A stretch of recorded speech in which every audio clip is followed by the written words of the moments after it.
تمام اکابر جید علماء اہل حدیث، شہدائے اہل حدیث کی تقاریر اور بیانات کا واحد چینل دعوت قرآن و حدیث، پروپرائٹر محمد اصغر یزدانی، رابطہ نمبر 0345711596۔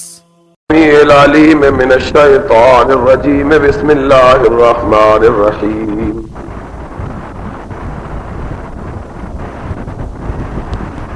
لقد من اللہ علی المؤمنین اذ بعث فیہم رسولا من انفسہم یتلو علیہم آیاتہ ویزکیہم وَيُعَلِّمُهُمُ الْكِتَابَ وَالْحِكْمَةَ وَإِنْ كَانُوا مِنْ قَبْلُ لَفِي ضَلَالٍ مُبِينٍ۔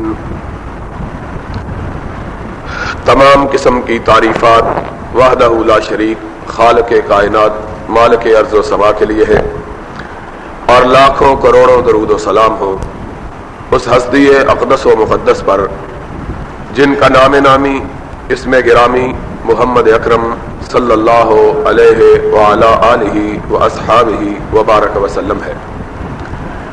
وہ ذات مقدسہ مبارکہ مطہرہ کہ رب العزت نے جنہیں رحمت کائنات بنا کر بھیجا اور جن کے ذریعے اہل کائنات کی ہدایت کا اور رہنمائی کا بندوبست فرمایا۔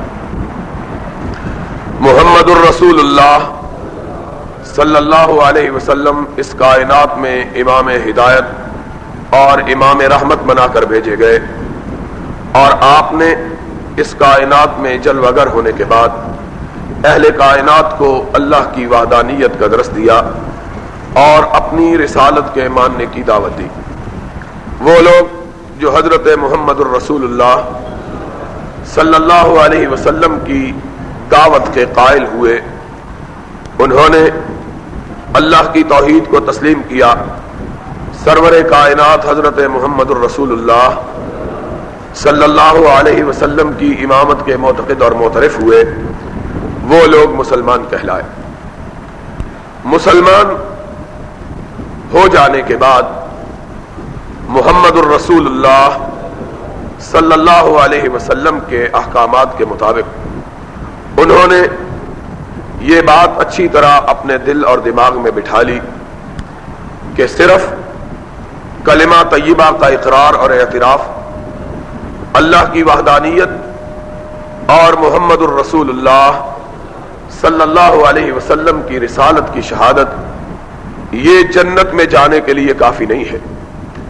اسلام میں داخلے کے لیے یہ بات بہت کافی ہے کہ آدمی اس بات کا اقرار اور اعتراف کرے کہ رب کائنات کے سوا کوئی خالق و مالک، حیات و موت پر قدرت رکھنے والا، زندگی و موت بخشنے والا، نفع و نقصان پہنچانے والا اور عبادت کے لائق کوئی اور دوسرا نہیں ہے، اور ساتھ ہی اس بات پر یقین رکھ لے کہ حضرت محمد الرسول اللہ صلی اللہ علیہ وسلم اللہ کے سچے پیغمبر، اللہ کے سچے نبی اور اللہ کے سچے رسول ہیں۔ یہ بات اس بات کے لیے کافی ہے کہ انسان کو حلقہ کفر سے نکال کر حلقہ اسلام میں داخل کر لے۔ صرف اس کے اقرار اور اعتراف سے آدمی مسلمانوں کی برادری کا ایک رکن بن جاتا ہے، لیکن کیا صرف یہ کلمہ شہادت، کیا صرف اللہ کی توحید کا اقرار اور حضرت محمد الرسول اللہ صلی اللہ علیہ وسلم کی رسالت کا اعتراف انسان کو اللہ کے عذاب سے بچانے، اللہ کی جنت میں داخلہ دلوانے، رب کی رضا کے حصول کا موقع فراہم کرنے اور اللہ کی بارگاہ میں مقرب ہونے کے لیے بھی کافی ہے؟ یہ بات کافی نہیں ہے، بلکہ انسان مسلمان ہو جانے اور مسلمان کہلا لینے کے باوجود اس وقت تک جنت کا وارث نہیں بن سکتا جب تک کہ وہ حضرت محمد الرسول اللہ صلی اللہ علیہ وسلم پر اترنے والی کتاب اور نبی پاک صلی اللہ علیہ وسلم کے قول فعل اور آپ کی تقریرات سے وجود پکڑنے والی سنت کی پیروی نہیں کرتا ہے، بلکہ اگر کوئی شخص سارے دین اسلام کی تعلیمات کو مانتا ہے، قرآن حکیم کے ایک ایک حکم کو تسلیم کرتا ہے، حضرت محمد الرسول اللہ صلی اللہ علیہ وسلم کی ساری تعلیمات پر ایمان لاتا ہے، لیکن اس کے باوجود صرف قرآن کے کسی ایک حکم کو یا محمد الرسول اللہ صلی اللہ علیہ وسلم کی طرف سے واجب کیے ہوئے، فرض کیے ہوئے کسی ایک فریضے کو ترک کر دیتا ہے، صرف ایک فریضے کو، اس کا سارا ایمان، اس کا سارا اسلام اس کو جنت میں نہیں لے جا سکتا۔ جنت میں جانے کے لیے یہ ضروری ہے کہ انسان پورے اسلام کو تسلیم کرے، پورے اسلام کو مانے، اور پورا اسلام صرف اللہ کی وحدانیت کے اقرار اور حضرت محمد الرسول اللہ صلی اللہ علیہ وسلم کی رسالت کے اعلان تک محدود نہیں ہے، بلکہ پورے اسلام کا معنی یہ ہے کہ انسان اس بات کا اقرار اور اعتراف کرے کہ میں نے اللہ کے حکم کے سوا کسی دوسرے کا حکم نہیں ماننا ہے، اور اسلام پر عمل پیرا ہوتے ہوئے انسان یہ عقیدہ رکھے کہ حضرت محمد کریم علیہ الصلوۃ والسلام نے عبادات کو جس طریقے پر ادا کرنے کا حکم دیا ہے، میں نے عبادات کو اسی طریقے پر ادا کرنا ہے۔ اگر ایک انسان اللہ کے حکم پر عبادت میں مشغول اور مصروف ہوتا ہے، اللہ کی عبادت کرتا ہے، نماز پڑھتا ہے، روزہ رکھتا ہے، زکوٰۃ دیتا ہے، حج کرتا ہے، لیکن ان ساری عبادات کی ادائیگی میں سرور کائنات علیہ الصلوۃ والسلام کی مخالفت کا طریقہ اختیار کرتا ہے، یا ایسا طرز اختیار کرتا ہے جو محمد الرسول اللہ صلی اللہ علیہ وسلم نے بیان نہیں کیا، ایسے آدمی کی بھی کوئی عبادت اللہ کی بارگاہ میں قابل قبول نہیں ہے۔ عبادات پر کاربند ہونے کے باوجود اللہ کی بارگاہ میں قبولیت کے لیے یہ بات ضروری ہے کہ انسان عبادت کو اس طریقے پر کرے جس طریقے پر حضرت محمد الرسول اللہ صلی اللہ علیہ وسلم نے عبادت کرنے کا حکم دیا ہے، نماز اس طریقے پر پڑھے جس طریقے پر نبی مکرم علیہ الصلوۃ والسلام نے نماز پڑھی ہے، روزہ اس طرح رکھے جس طرح سرور گرامی علیہ الصلوۃ والسلام نے روزہ رکھا اور روزہ رکھنے کا حکم دیا ہے، حج اس طرح پر کرے جس طرح امام کائنات علیہ الصلوۃ والسلام نے حج کیا اور حج کا طریقہ سکھلایا ہے، زکوٰۃ اتنی ہی ادا کرے جتنی محمد الرسول اللہ صلی اللہ علیہ وسلم نے بتلائی ہے۔ یہ بات بڑی ضروری ہے کہ انسان ساری عبادتیں کرنے کے باوجود اس وقت تک رب کی رضا کو حاصل نہیں کر سکتا جب تک کہ عبادت اس طریقے پر نہ کی جائے جس طریقے پر حضرت محمد الرسول اللہ صلی اللہ علیہ وسلم نے عبادت کی ہے۔ تو پھر اگر ایک شخص عبادت ہی نہیں کرتا اور وہ سمجھتا ہے کہ اس کا اسلام اسے جہنم میں جانے سے بچا لے گا اور اسے جنت میں لے جائے گا، تو اس سے بڑی غلط فہمی کا شکار کون شخص ہے؟ اگر عبادت کرتا بھی ہے لیکن وہ طریقہ اختیار نہیں کرتا جو امام کائنات علیہ الصلوۃ والسلام نے اختیار کیا ہے، تب بھی انسان اللہ کی بارگاہ میں سرخرو نہیں ہو سکتا۔ اور اگر کوئی عبادت ہی نہیں کرتا پھر وہ رب کی بارگاہ میں قرب کیسے حاصل کر سکتا ہے؟ اس لیے یہ بات ہمیں اچھی طرح اپنے ذہنوں میں بٹھا لینا چاہیے کہ کسی شخص کی کوئی عبادت اس وقت تک قابل قبول نہیں ہے جب تک کہ وہ اس طریقے پر اس عبادت کو ادا نہ کرے جس طریقے پر محمد الرسول اللہ صلی اللہ علیہ وسلم نے اسے ادا کیا یا اسے ادا کرنے کا حکم دیا۔ ایمان اور اسلام صرف زبان سے اقرار، اعتراف، اعلان اور اظہار کر لینے کا نام نہیں ہے، بلکہ اپنے عمل سے اعلان کی تائید کرنے کا نام ایمان اور اسلام ہے۔ اسی لیے ایمان کی جو تعریف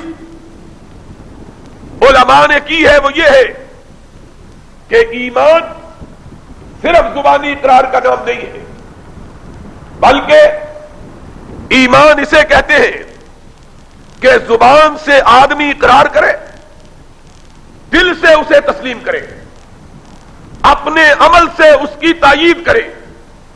اگر زبان سے اقرار نہیں کرتا تو کافر ہے، اگر زبان سے اقرار کر کے دل سے تصدیق نہیں کرتا تو منافق ہے، اگر زبان سے اقرار کرتا ہے، دل سے تصدیق کرتا ہے، لیکن اپنے عمل سے اس کی تائید نہیں کرتا تو بے عمل ہے، جہنمی ہے۔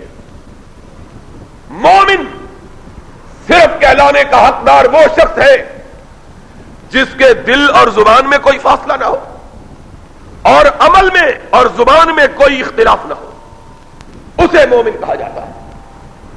محمد الرسول اللہ صلی اللہ علیہ وسلم نے اپنے فرمان سے اس بات کی تصدیق کی ہے۔ آپ نے فرمایا کہ اے مسلمانوں، جب تم اللہ کی راہ میں جہاد کے لیے اپنے گھروں سے نکلو اور دوسرے شہروں پر حملہ کے لیے جاؤ، کسی شہر میں ایسے وقت میں پہنچو جبکہ رات ہو چکی ہو، فوری طور پر حملہ نہ کرو، بلکہ صبح تک انتظار کرو۔ اللہ کے رسول صبح تک انتظار کیوں کرے؟ فرمایا اس لیے کہ تمہیں پتا چل جائے کہ یہ شہر، یہ بستی مسلمانوں کی ہے کہ کافروں کی۔ اللہ کے رسول، ہمیں اس بات کا علم کیسے ہو؟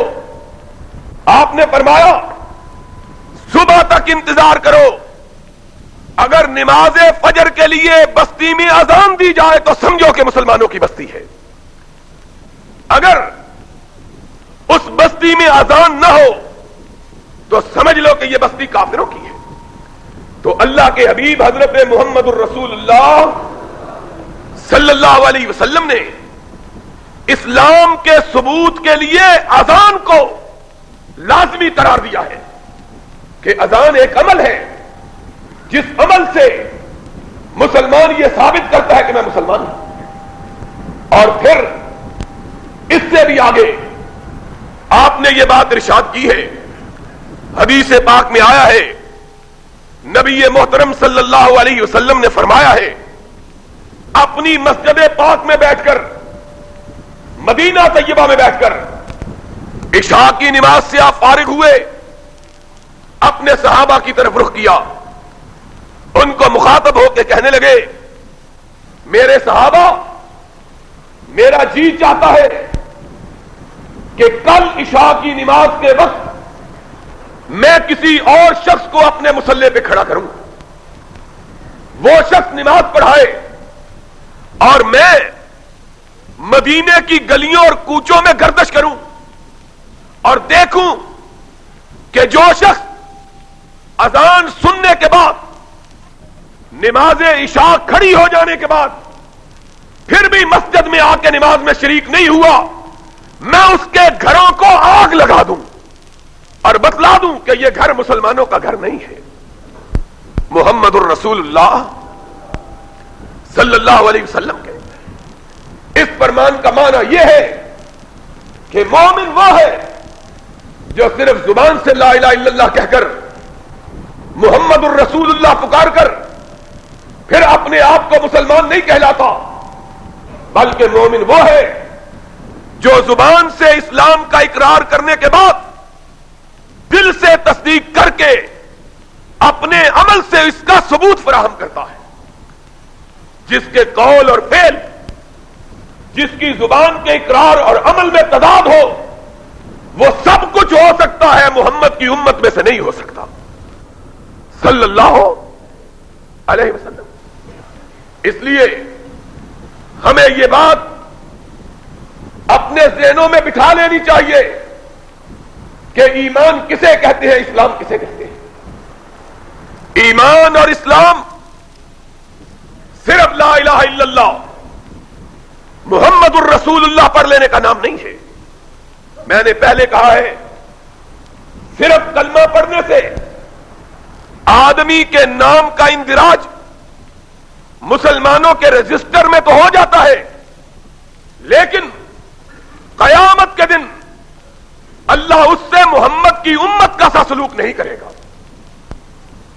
سلوک اس سے کیا جائے گا جس شخص نے پورے اسلام کو اختیار کیا، اپنے دل میں اپنی زبان میں کوئی فرق روا نہیں رکھا اور اپنے عمل سے اپنے اسلام کا ثبوت فراہم کیا. ساتھ ہی ساتھ یہ بات بھی سمجھ لینے کی ہے کہ اسلام صرف عبادات کا مذہب نہیں ہے. بعض لوگوں نے یہ سمجھ رکھا ہے کہ 5 وقتہ نماز ادا کر لی جائے، اللہ کی توحید کا اقرار کر لیا جائے، سرور کائنات کو نبی اور رسول مان لیا جائے، پھر سال کے بعد زکات دے دی جائے، اگر توفیق ہو تو حج کر لیا جائے، سال کے بعد 1 مہینے کے روزے رکھ لیے جائیں، باقی جو جی چاہے انسان کرے اس پر کوئی روک ٹوک نہیں ہے. اور اسلام صرف انہی 5 چیزوں کا نام ہے. اسے یہ بات اچھی طرح ذہن میں بٹھا لینی چاہیے کہ اسلام واقعی ان 5 چیزوں کا نام ہے. اس نے 4 چیزوں کو مانا ہے، 5ویں کو نہیں مانا. 4 چیزیں، نماز اس نے مانی ہے، روزہ اس نے مانا ہے، حج اس نے تسلیم کیا ہے، زکات کا اس نے اقرار کیا ہے، لیکن پہلی چیز کو اس نے تسلیم نہیں کیا. انسان پوچھے کہ پہلی چیز کو کیسے تسلیم نہیں کیا؟ جب وہ نماز پڑھتا ہے، روزہ رکھتا ہے، حج کرتا ہے، زکات دیتا ہے، تو اس نے پہلی چیز کو قبول کر کے یہ تو سب کچھ کیا ہے؟ نہیں. باوجود اس بات کے کہ وہ یہ سارے کام کرتا ہے، اس نے پہلی چیز کو اس لیے تسلیم نہیں کیا کہ اگر وہ محمد الرسول اللہ صلی اللہ علیہ وسلم کی رسالت پر ایمان رکھتا تو اس کا عقیدہ یہ ہوتا کہ جو بات محمد کی زبان سے نکلی ہے اس کو زمین پہ گرایا نہیں جا سکتا. دنیا کے ہر شخص کے بات کے مقابلے میں سرور کائنات حضرت محمد الرسول اللہ صلی اللہ علیہ وسلم کی بات کو تسلیم کیا جائے. اس نے اپنے عمل سے اس بات کی نفی کی ہے. زبان سے کہتا ہے محمد میرا اللہ کا رسول ہے، میرا نبی ہے، میرا پیغمبر ہے، زبان سے کہتا ہے اللہ میرا رب ہے، لیکن اپنے عمل سے نہیں مانتا.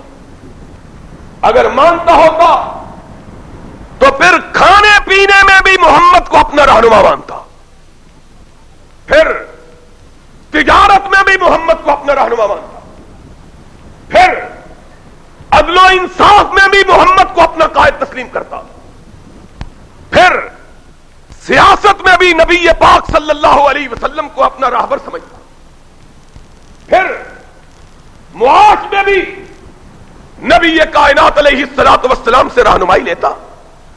اگر عبادات میں نبی کریم کی پیروی کے بغیر انسان اللہ کی بارگاہ میں سرخرو نہیں ہو سکتا تو زندگی کے باقی معاملات میں بھی محمد کائنات کی امامت کو مانے بغیر انسان سرخرو نہیں ہو سکتا ہے صلی اللہ علیہ وسلم. آدمی نماز پڑھے، روزہ رکھے، حج کرے، زکات دے، حرام کھانے سے اجتناب نہ کرے، سود بھی کھاتا رہے، رشوت بھی کھاتا رہے، مال حرام بھی ہڑپ کرتا رہے. امام کائنات علیہ الصلوۃ والسلام نے فرمایا ہے کہ حرام چیزوں میں سے یہ بھی ہے کہ کاہن کا نذرانہ، پیر کا نذرانہ اور ناموس کے فروخت کرنے سے حاصل ہونے والی کمائی. یہ سب کچھ کرتا ہے اور کہتا ہے میں مسلمان ہوں کیونکہ میں نے 5 فرائض کو تسلیم کیا ہوا ہے، توحید کو بھی مانا، رسالت کو بھی مانا، نماز بھی پڑھی، زکات بھی دی، حج بھی کیا، روزے بھی رکھے، اس لیے اب مجھ پر کھلی چھٹی ہے، میں چاہوں تو حلال کھاؤں چاہوں تو حرام کھاؤں، کوئی تمیز نہیں۔ ایسا شخص مسلمان نہیں ہے، بلکہ یہ بات کہنی چاہیے کہ ایسے شخص کی عبادت بھی قبول نہیں ہے۔ کیوں قبول نہیں ہے؟ تھوڑی سی توجہ اگر دو گے تو مسئلہ سمجھ آ جائے گا۔ موٹا مسئلہ ہے۔ کہا جاتا ہے نماز کی ادائیگی کے لیے کپڑوں کا پاک ہونا ضروری ہے۔ یہ جو سو رہے ہیں نا گرمی میں، ان کو ذرا جگا دو، ہلا دو، ایک دوسرے کی طرف دیکھو سارے۔ یہ مشہور مسئلہ ہے کہ نماز اس وقت قبول ہوتی ہے جب آدمی کے کپڑے پاک ہوں۔ پلید کپڑوں میں نماز ادا، یہ ایسا مسئلہ جس کو بچہ بھی جانتا ہے۔ اسی طرح حج کے لیے ضروری ہے کہ آدمی پاک صاف چادریں پہنے ہوئے ہو۔ اگر پلید چادروں کا احرام باندھے ہوئے تو حج ادا، اگر پیشاب میں بھیگے ہوئے کپڑے پہن کے آ جائے تو نماز ادا۔ پلید کپڑا پہن کر اگر نماز ادا نہیں ہوتی، پلید کپڑوں میں نماز ادا نہیں ہوتی، تو یہ بتلاؤ کہ یہ کپڑے کس چیز پر پہنے جاتے ہیں؟ جسم پر۔ کس چیز پر پہنے جاتے ہیں؟ اگر کپڑے پلید ہوں اس جسم پر، کپڑے کو نماز نہیں پڑھتے۔ نماز کون پڑھتا ہے؟ انسان کا جسم، انسان کی روح، وہ نماز پڑھتی ہے۔ اگر جسم کو لگنے والے کپڑے پلید ہیں تو نماز ادا نہیں ہوتی۔ اگر جسم پلید ہے تو نماز کیسے ادا ہو جائے گی؟ کبھی ہم نے سوچا اس بات کا؟ مولوی کے مسئلوں کا سارا محور خارجی چیزوں پر ہے، ظاہر پر ہے، باطن کی طرف کوئی نگاہ نہیں اٹھاتا۔ اور جسم کو لگنے والے کپڑے پلید، چادریں پلید ہے تو حج ادا نہیں ہوتا۔ اگر یہ سارا جسم حرام کا مال لے کر کھا کر گیا ہے، اس حرام سے کھا کر پلنے والا جسم، اس حرام کو پی کر پلنے والا جسم اگر اللہ کے گھر کا طواف کرتا ہے تو اس کا طواف اللہ کی بارگاہ میں کیسے قبول ہو جائے گا؟ پھر یہ بھی موٹا مسئلہ ہے کہ اگر جسم کے کسی حصے پر غلاظت لگی ہوئی ہو تو عبادت قبول؟ کتنے تعجب کی بات ہے کہ جسم پر تھوڑی سی غلاظت، اگر 4 قطرے پیشاب اور پیخانے کے لگ جائیں، نجاست کے لگ جائیں، تو اللہ کی بارگاہ میں اس کی عبادت قبول نہ ہو اور پورا جسم نجاست میں لتھڑا ہوا ہو، پھر کہیں کہ عبادت قبول ہو جائے گی؟ کیسے قبول ہوگی؟ ادخلوا فی السلم کافہ ولا تتبعوا خطوات الشیطان انہ لکم عدو مبین۔ اسلام قبول کرنا ہے تو پورا کرو، آدھے اسلام کا تمہیں کوئی فائدہ نہیں ہے۔ ظاہری اسلام، کپڑوں کے پاک کرنے والا اسلام، جسم پلید، سارا جسم نجس، کس طرح؟ امام مالک سے مروی ہے، انہوں نے کہا ہے کہ اگر کوئی شخص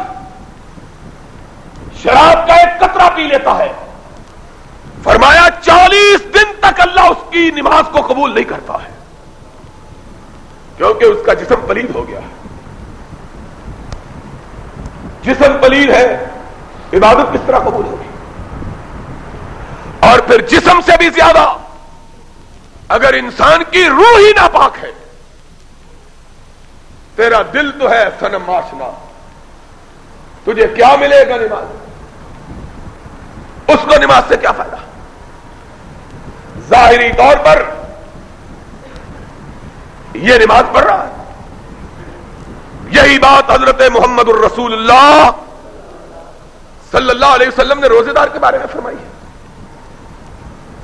فرمایا من لم یدع قول الزور والعمل به فلیس للہ ان یدع طعامہ وشرابہ. لوگوں سمجھتے ہو کہ روزہ رکھ کے انسان گناہوں سے پاک ہو جاتا ہے, جنت میں چلا جاتا ہے؟ فرمایا ہاں, روزہ رکھ کے پاک ہو جاتا ہے, جنت میں چلا جاتا ہے, لیکن وہ شخص جس کا روزہ قبول ہوا ہے, وہ شخص جس کا روزہ, روزے دار روزہ رکھ کے جنت میں نہیں جاتا, بلکہ وہ روزے دار جنت میں جاتا ہے جس کے روزے کو رب نے, اور قبول کس کا ہوتا ہے؟ جس کا جسم پاک ہے, جس کی روح پاک ہے. نماز کس کی قبول ہوتی ہے؟ جس کے کپڑے پاک, جس کا جسم پاک اور جس کی روح پاک. امام کائنات کی اپنی کہی ہوئی بات, من لم یدع قول الزور والعمل به, فرمایا جو جھوٹ بولتا ہے روزہ رکھ کر, صرف جھوٹ بولتا ہے, صرف, فرمایا اس کا جسم ناپاک ہو جاتا ہے.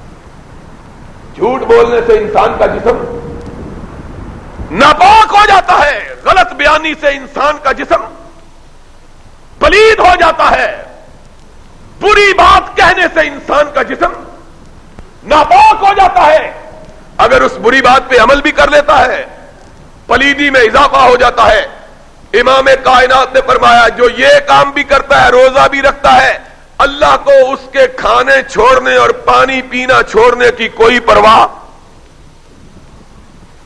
اس سے معلوم ہوتا ہے کہ اسلام صرف اس بات کا نام نہیں ہے کہ آدمی زبان سے لا الہ کہہ دے, زبان سے کہہ بھی دیا لا الہ تو کیا حاصل, دل و نگاہ مسلمان نہیں تو کچھ بھی نہیں.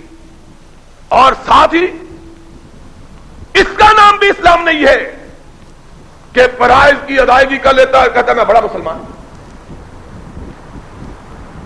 کلمہ پڑھنے کے بعد, فرائض کی ادائیگی کے بعد اس بات کو اپنے دل اور دماغ میں بٹھائے قرآن و حدیث کہ محمد الرسول اللہ اصغر یزدانی صلی اللہ علیہ وسلم کے سوا میرا قائد, امام, راہبر, رہنما اور کوئی دوسرا موجود.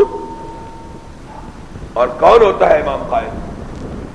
کہ جو بات کہے وہ ماننی ہے, اور جس بات سے وہ روکے, ما آتاکم الرسول فخذوہ وما نہاکم عنہ فانتہوا. اس کا نام ہے اسلام. اور اس کے لیے لازمی بات یہ ہے کہ آدمی, انسان اپنی روزی کو پاک بنائے, انسان لقمہ عیش اپنے بچوں کو حلال کھلائے. امام ابن تیمیہ رحمت اللہ علیہ نے فرمایا ہے جو جسم حرام سے پرورش پائے اس سے حلال کی توقع نہیں رکھنی چاہیے. جو جسم حرام سے پرورش پائے اس سے حلال کی توقع. آدمی بوتا تو گندم ہے, گندم کا بیج بوتا ہے, اور کاٹتے وقت یہ سوچتا ہے کہ میں چاول کاٹ لوں گا. انسان امرود کا باغ لگاتا ہے, یہ تصور نہیں کر سکتا کہ کٹائی کے وقت اور فصلوں کی چنائی کے وقت اور پھلوں کے پک جانے کے بعد ان کو اتارنے کے وقت امرود کے پیڑوں کے ساتھ آم کے پھل لگے ہوئے ہوں گے, جو بوئے گا وہی کاٹے گا. اگر انسان اپنے نفس کو سرکشی پر نہیں ٹوکتا, اس کو اللہ کی بغاوت سے نہیں روکتا, انسان اپنے نفس کو, ہر شخص اپنے نفس کی خود نگہداشت کرے. ان النفس لامارۃ بالسوء, ہر نفس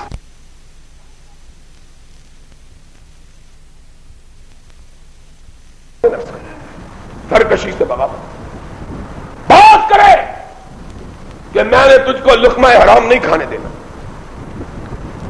میں نے تجھ کو حرام کے قریب نہیں پھٹکنے دینا، میں نے اس جسم کی پرورش حرام سے نہیں ہونے دینی، میں نے اس جسم کو پالنا ہے تو حلال سے پالنا ہے، حلال سے اپنے جسم کی پرورش کرے، اپنی اولاد کی پرورش کرے گا حلال سے، انشاءاللہ پھر ان سے حرام کی توقع نہیں ہوگی۔ اگر جسم حرام سے پلا ہوا ہو، ایسے جسم کو کتنا بھی مجبور کرو اس سے حلال کی توقع رکھی جا سکتی، یہ بڑی موٹی بات ہے۔ اس لیے سمجھ لو کہ عبادتوں کے لیے اللہ کی بارگاہ میں قبولیت کی خاطر سب سے پہلے عقل حلال کا اہتمام کرنا ضروری ہے، جسموں کو پاک بنانا ضروری ہے، روحوں کو پاک بنانا ضروری ہے۔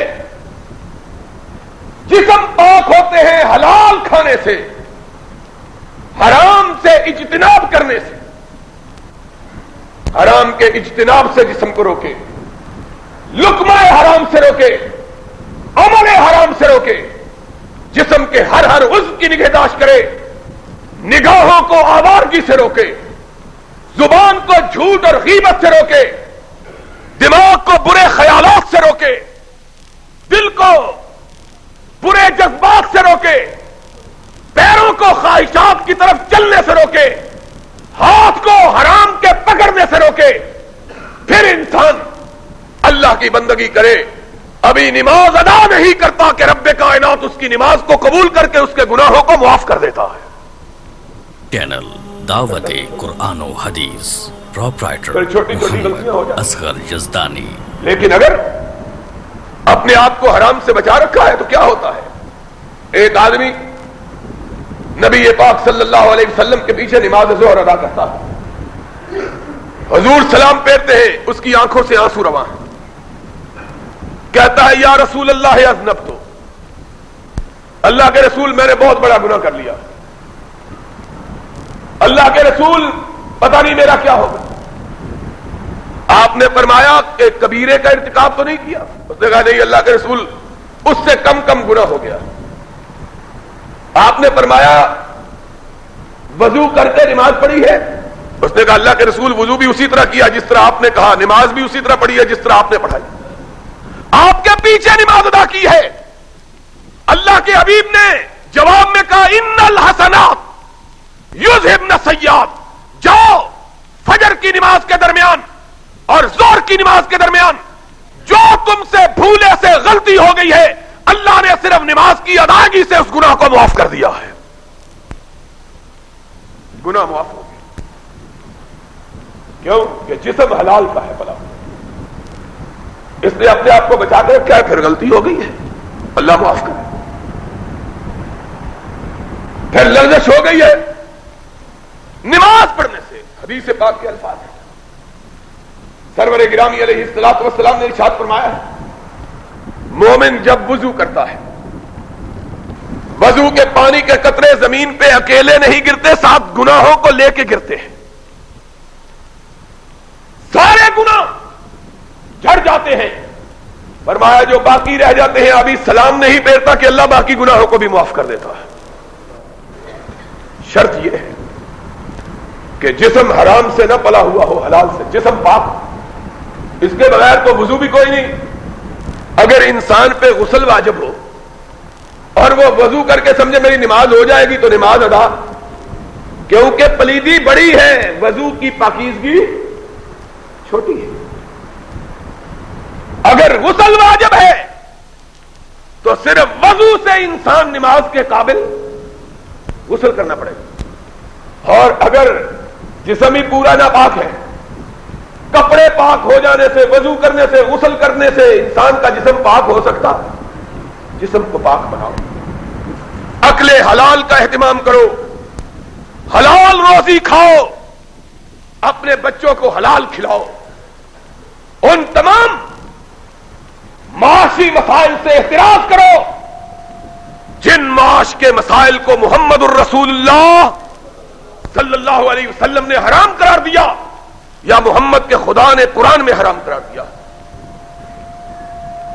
ان سے اجتناب۔ بڑے بڑے حرام کیا ہیں؟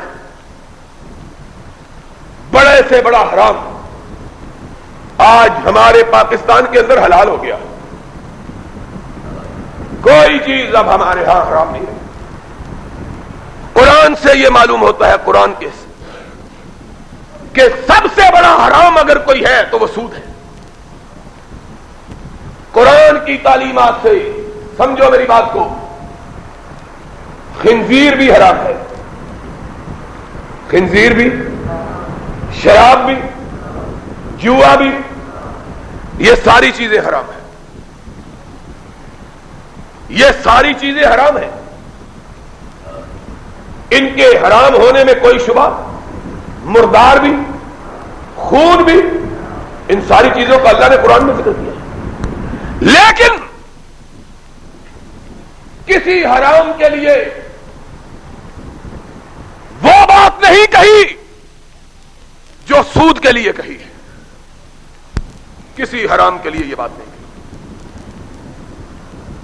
سارے حرام چیزوں کا اللہ نے ذکر کیا. فرمایا گلا گھونٹ کے مرنے والا جانور حرام، مردار حرام، خنزیر حرام، شراب حرام. کہا فاجتنبوا، مومنو ان کے قریب نہ جاؤ. مومنو ان کے، یہ حرام ہے، ان کے قریب نہ جاؤ، ناپاک ہو جاؤ گے. سود کا ذکر آیا، رب نے یہ نہیں کہا کہ یہ حرام ہے اس کے قریب نہ جاؤ. کہا اتقوا اللہ وذروا ما بقی من الربا ان کنتم مومنین. ایمان اور سود دونوں اکٹھے نہیں ہو سکتے. ایمان اور سود دونوں اکٹھے، یہ دوسرا کسی چیز کے بارے میں آج مسئلہ یاد کر کے جانا، سمجھ کے جانا مسئلے کو. ایمان اور سود دونوں اکٹھے. تیسرے پارے میں سورہ آل عمران میں تھا اتقوا اللہ وذروا ما بقی من الربا ان کنتم مومنین. مومن سود نہیں کھاتا.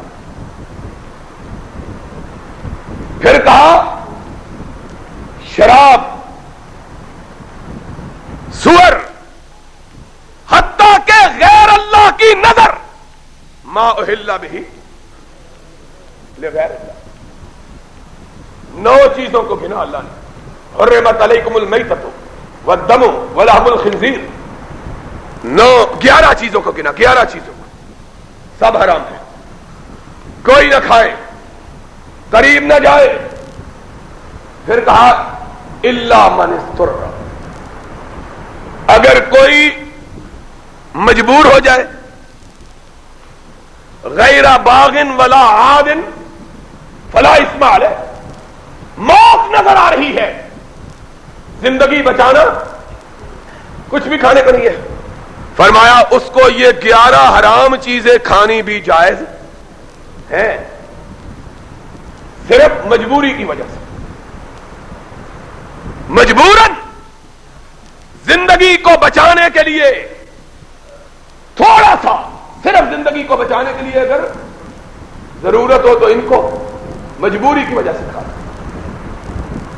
سور کی بھی اجازت دے دی، غیر اللہ کے نام پہ چڑھاوے کی بھی اجازت دے دی. اللہ تیری قدرت پہ قربان. سود کو اللہ نے اپنے قرآن میں مجبوری کی وجہ سے بھی جائز قرار. یہ اتنا بڑا حرام ہے. امیر المومنین ضیاء الحق نے اسلام کے نام پہ اس کو حلال کر رکھا ہے. وہ حرام جسے رب نے اضطراب اور اضطرار کی حالت میں بھی جائز قرار نہیں دیا. اضطراب اور اضطرار کی حالت میں بھی جائز. وہ اسلام کے نام پہ بننے والے ملک میں جائز ہی نہیں بلکہ ضروری ہے. کوئی شخص فیکٹری نہیں لگا سکتا، باہر سے مشینری امپورٹ نہیں کر سکتا جب تک کہ سود پر قرضہ نہ لے، گورنمنٹ سے حصہ نہ رکھے. یہ اسلام ہے. اور سنو، یہ تو ضمن بات آ گئی. میں کہنے یہ لگا تھا پورا قرآن کے اندر محمد الرسول اللہ صلی اللہ علیہ وسلم کے فرمان کے اندر کسی چیز کو اتنا بڑا حرام قرار نہیں دیا گیا جس قدر حرام اللہ نے سود کو قرار دیا. جس قدر حرام اللہ نے. ایک مسئلہ میں نے سمجھایا کہ مجبوراً باقی حرام چیزیں جان بچانے کے لیے اگر ضروری ہو, مر رہا ہو آدمی عام حالت میں نہیں, موت ہو رہی ہو, جان بچانے کے لیے ان کو استعمال, لیکن سود کو جان بچانے کے لیے بھی استعمال کرنا جائز ہے. ایک بات. دوسری بات سنو, اللہ نے باقی ساری حرام چیزوں کو کہا کہ ان کا ارتکاب نہ کرو, ان کے قریب نہ جاؤ, ان کو چھوڑ دو. لیکن سود کا تذکرہ آیا تو کیا کہا؟ فرمایا فَاذَنُوا بِحَرْبٍ مِّنَ اللَّهِ وَرَسُولِهِ. سود کھانے والا, سود کھلانے والا اللہ کے خلاف جنگ کرتا ہے, محمد الرسول اللہ کے خلاف جنگ کرتا ہے صلی اللہ ہو. اسے اللہ کے خلاف جنگ کرنے والا, رسول اللہ کے خلاف جنگ کرنے والا قرار دیا, اور کسی حرام کھانے والے کا یہ سختی کے ساتھ اعلان نہیں کیا جس قدر سود کا کیا. فرمایا اِلَّمْ تَفْعَلُوا فَاذَنُوا بِحَرْبٍ مِّنَ اللَّهِ وَرَسُولِهِ.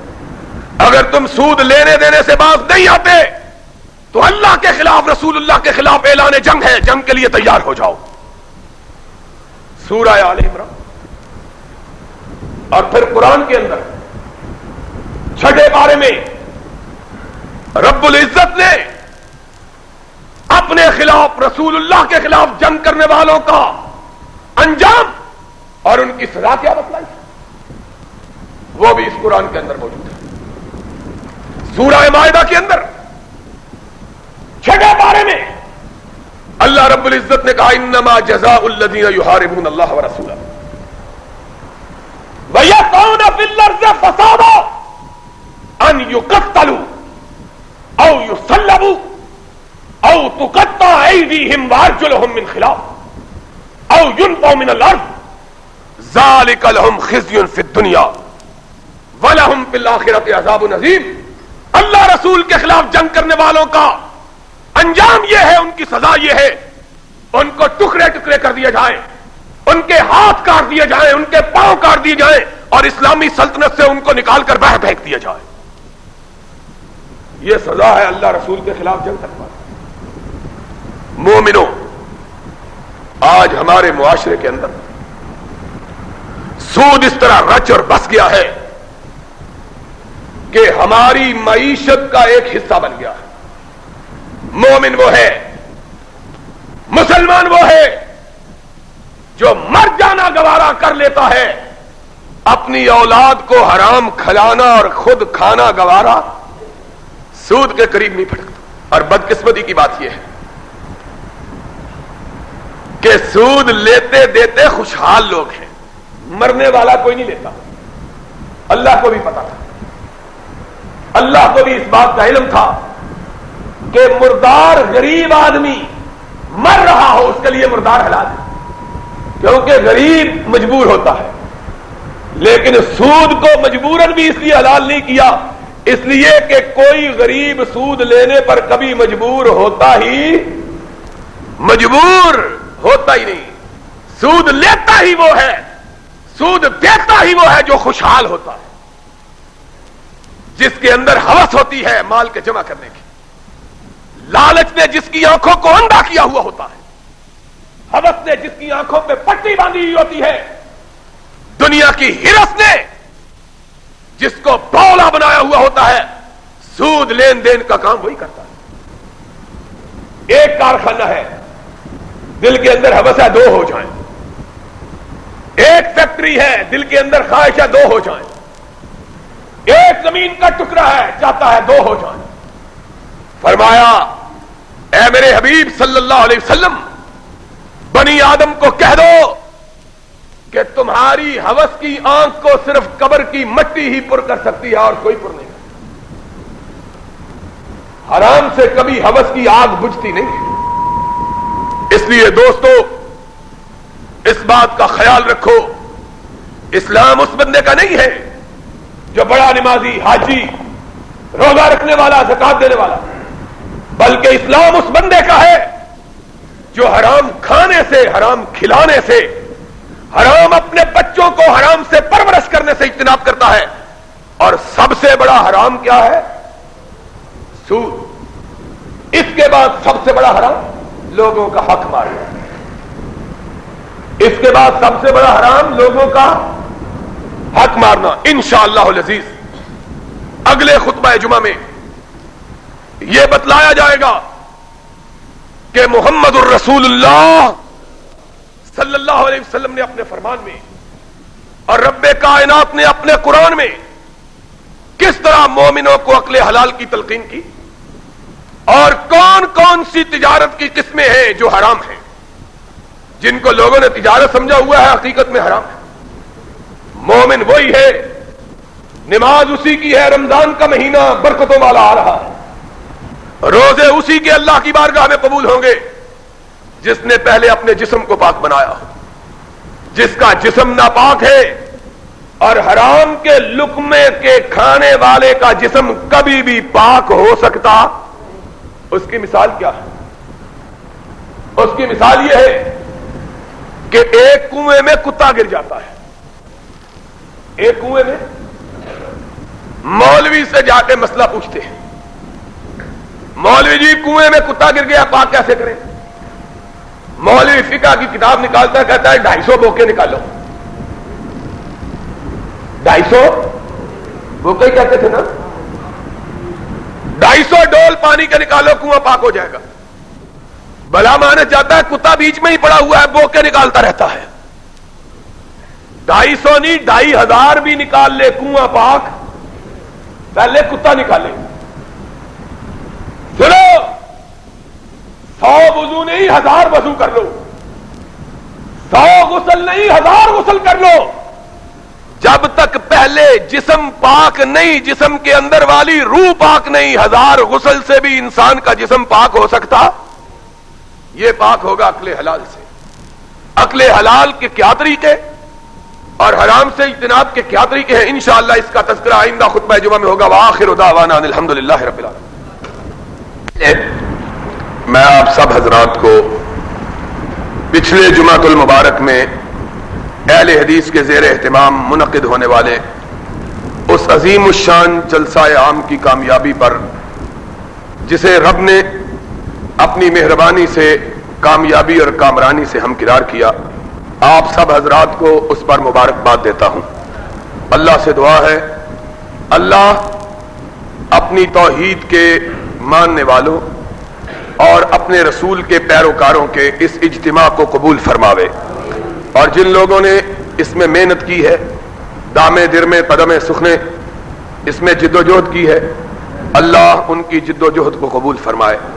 حقیقی بات یہ ہے، نا انصافی ہوگی اگر میں اپنی مسجد کے نمازیوں کا بالعموم اور اپنے برخوردار نعیم بادشاہ اور اپنے بھائی میر اشرف صاحب کا خصوصی طور پر شکریہ ادا نہ کروں، اور ان نوجوانوں کا جنہوں نے ان کے ساتھ مل کر بڑی جد و جہد سے جلسے کے انتظامات کیے۔ اللہ تعالیٰ ان سب حضرات کو جزائے خیر عطا فرمائے۔ انہوں نے اپنے کاروباروں کو چھوڑا، اپنے گھر کے کاموں سے علیحدگی اختیار کی، اور اہل حدیث کے اس اجتماع کو کامیاب بنانے کے لیے سرگرم عمل رہے، دن رات جد و جہد کی۔ سارے نام نہ لینے کا وقت ہے، نہ مجھے یاد ہیں، لیکن میں سمجھتا ہوں کہ آپ سب حضرات نے اپنی اپنی بساط کے مطابق، اور ان دو اشخاص نے اپنے رفقا اپنے ساتھیوں کے سمیت بالخصوص بے انتہا محنت کی ہے۔ میری اللہ سے دعا ہے اللہ آپ سب کو، ان دونوں حضرات کو، ان کے رفقا کو اس کا بہترین بدلہ دنیا اور آخرت میں عطا فرمائے۔ حقیقی بات یہ ہے کہ جس قدر اللہ رب العزت نے اس جلسہ عام کے انعقاد میں ہمیں کامیابی بخشی، ایمانداری کی بات کہنی چاہیے، ہمیں اس کامیابی کی کوئی توقع نہیں تھی، وہم و گمان میں بھی نہیں تھا کہ اللہ کی توحید کے متوالے اتنے دور دراز سے اتنی بڑی تعداد میں اتنی سخت گرمی کے اندر اتنی چلچلاتی دھوپ میں بیٹھیں گے. میں نے میر صاحب کو اور اپنے ساتھیوں کو کہا کہ ٹینٹوں کا کوئی انتظام ہونا چاہیے. شہر بھر کے جتنے صاحبان لگانے والے تھے ان سے رابطہ کرنے کے بعد معلوم ہوا کہ موچی دروازے کی جلسہ گاہ بنائی ہی اس طرح کی گئی ہے کہ وہاں صاحبان لگ ہی نہیں سکتے، اس لیے کہ اسٹیج 22 فٹ اونچی ہے. اسٹیج کا متبادل انتظام ہو سکتا تھا کہ نیچے لگا لی جاتی، لیکن سیڑھیوں کو کیا کیا جائے جو 24 فٹ اونچی ہے. اب یہ اسی صورت ممکن تھا جب 40 فٹ اونچے بانس ہوں، اور پاکستان میں ابھی کسی خیمے والوں کے پاس اتنے اونچے بانس اور اتنا بڑا انتظام نہیں ہے کہ اتنے اونچے خیمے لگا کر صاحبان لگا کر پھر ان کا اہتمام کیا جا سکے. میں سمجھتا ہوں کہ شاید کوئی حکمران جو لوگوں کا مال حرام لوٹتے رہتے ہیں وہ کوئی کرنا چاہیں تو کر سکیں. عام کسی بھی انسان کے بس میں نہیں ہے کہ موچی دروازے میں صاحبانوں کا اہتمام ہو سکے. دوسری بات یہ ہے کہ ہمیں واقعتاً اس بات کا اندازہ نہیں تھا کہ اتنی بڑی تعداد میں لوگ آئیں گے. اگر ہمیں یہ پتا ہوتا تو ہم نے جلسہ منعقد ہی منٹو پارک میں کرنا تھا، اقبال پارک میں، مینار پاکستان میں. وہاں صاحبانوں کا اہتمام بھی ہو سکتا تھا، لوگ آرام سے بیٹھ سکتے تھے. لیکن سچ کہنا چاہیے ہمیں یہی خیال تھا کہ اگر موچی دروازہ بھر جائے گا تو بہت بڑی بات ہے. لیکن اللہ کے فضل و کرم سے، اور آپ سب جو حضرات وہاں موجود تھے، اتنا بڑا اجتماع اللہ کی توفیق سے پچھلے خطبہ جمعہ سے لے کر 4:30 بجے تک وہاں منعقد ہوا ہے کہ موچی دروازے کی تاریخ میں اتنا بڑا اجتماع کبھی منعقد نہیں ہوا. پچھلے جلسے ہم نے دیکھے، سب سے بڑا جلسہ موچی دروازے میں جو اس دور میں ہوا ہے وہ MRD کا تھا، اس کے بعد جماعت اسلامی کا، اور پھر باقی سواد اعظم والے وہ تو بےچارے رو دل کو کہ پیٹوں جگر کو میں، مقدور ہو تو ساتھ رکھوں نو اگر کو میں. یہ 2 بڑے جلسے تھے. اور MRD کے جلسے کو میں نے خود خطاب کیا. جماعت اسلامی کے دوست خود مجھے ملے، جماعت اسلامی کے دوستوں نے خود مجھے کہا، گجرانوالہ میں کل میٹنگ تھی، وہاں بھی، یہاں بھی، لاہور میں بھی، انہوں نے کہا کہ آپ کا جلسہ ہمارے جلسے سے بھی 1.5 گنا سے زیادہ تھا. اور MRD کے جلسے کو میں نے خود خطاب کیا ہے. میں سمجھتا ہوں کہ کم از کم اس سے 1.25 گنا بڑا یہ جلسہ تھا، کم از کم. یہ اللہ کا خصوصی انعام ہے. اور ہم سمجھتے ہیں کہ اس جلسے کا جو سب سے بڑا فائدہ ہوا ہے وہ یہ ہے کہ اہل حدیث کو ایک قوت کے طور پر اس ملک میں تسلیم کیا گیا ہے. پہلے لوگ مانتے. ایک بہت بڑا اطلاعات کا افسر مجھے ملا، تیسرے دن اس نے مجھے مبارکباد دی. میں نے اس کو کہا کہ جلسہ ہوئے 2 دن گزر گئے ہیں، تم تیسرے دن مبارکباد دے رہے ہو. کہنے لگا 2 دن تو ہمارے حیرانگی میں گزر گئے ہیں کہ وہابی آ کہاں سے گئے ہیں. ایمانداری کی بات ہے. اس نے کہا 2 دن تو ہم حیران ہی رہے ہیں. کئی دوستوں نے مجھے کہا کہ آپ کی تقریر نہیں ہوئی. بھائی بات یہ تھی کہ ہم تو تقریریں کرتی رہتے ہیں، اور ان جلسوں کے انعقاد کا اصل مقصد تقریریں نہیں ہوتی بلکہ اپنی قوت کے اظہار کا اور اپنی طاقت کا اظہار ہوتا ہے. پھر لوگ میرے سامنے لوگ بے ہوش پڑے ہوئے تھے، میں نے اپنی آنکھوں سے دیکھا، آپ لوگوں کو تو معلوم نہیں لیکن میں اسٹیج پر تھا، کئی لوگ میرے سامنے بے ہوش پڑے ہوئے تھے جن پر لوگ پانی ڈال رہے تھے. 4.5-5 گھنٹے ہو گئے، لوگ تو 10 بجے کے آگے بیٹھے ہوئے تھے دھوپ. میں ایمانداری سے کہتا ہوں کہ اس دن میری حالت جتنی خراب تھی باوجود صاحبان کے نیچے کے بیٹھنے کے، میں زندگی میں کسی جلسے میں اپنی حالت کو اس قدر خراب محسوس نہیں کیا. کچھ ویسے بھی تھکاوٹ تھی لیکن گرمی اتنی زیادہ تھی، اور میں سمجھتا تھا کہ جو لوگ بیچارے بغیر صاحبان کے ننگی دھوپ میں بیٹھے ہوئے ان کا حال کیا ہوگا. ان کا حال تو جو ہونا تھا. کئی مولویوں کا اپنی مسجدوں کے سائے کے نیچے بیٹھ کے حال خراب ہو گیا تھا. ان میں سے ایک مولوی کا فتویٰ بھی چھپا. اس نے کہا اہل حدیثوں تمہیں معافی مانگنی چاہیے کیونکہ کھلے میدان میں جمعہ نہیں ہوتا. اس بیوقوف کو کیا پتا ہے کہ جمعہ کہاں ہوتا ہے. یہ کچی روٹی پکی روٹی پڑنے والے لوگ ہیں. ان بیچاروں کا مبلغ علم ہی اتنا ہے کہ جمعہ ہوتا کہاں ہے اور کہاں نہیں ہوتا. جو چیز جہاں ہوتی ہے وہاں پڑھتے نہیں. عید مسجد میں نہیں ہوتی، یہ مسجد ہی میں پڑھتے. محمد الرسول اللہ صلی اللہ علیہ وسلم نے زندگی بھر میں کبھی بھی مسجد نبوی جو دنیا کی کعبے کے بعد سب سے مقدس مسجد ہے، ماں سوائے بارش کے کبھی بھی نبی پاک صلی اللہ علیہ وسلم نے مسجد میں عید کی نماز ادا، وہ تو مسجد میں پڑھتے ہیں، وہ تو مسجد میں پڑھتے ہیں. اور جمعہ نبی پاک صلی اللہ علیہ وسلم نے جمعے کے فرض ہونے کے بعد پہلا جمعہ میدان میں ادا کیا. پہلا جمعہ میدان میں.